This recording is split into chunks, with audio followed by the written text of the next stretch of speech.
За налагодження інфраструктури саме для перетину адмінмежі, але проти центру надання адмінпослуг і автостанцій для автобусів міжобласного сполучення біля КПВВ.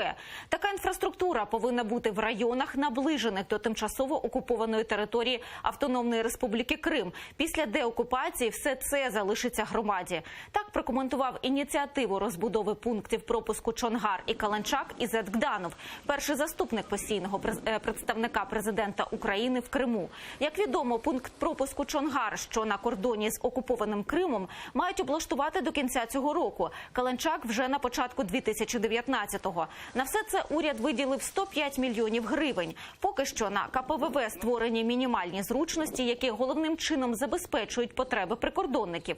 Урядники планують побудувати там автостанцію, центри адмінпослуг. Ізет Гданов наполягає, що у представництві президента у Криму досі не бачили остаточного проекту розбудови КПВВ і закликають відповідні органи влади нарешті узгодити проект із ними, тому що це питання є політичним. В іншому разі обіцяють вживати заходи згідно зі своєю компетенцією.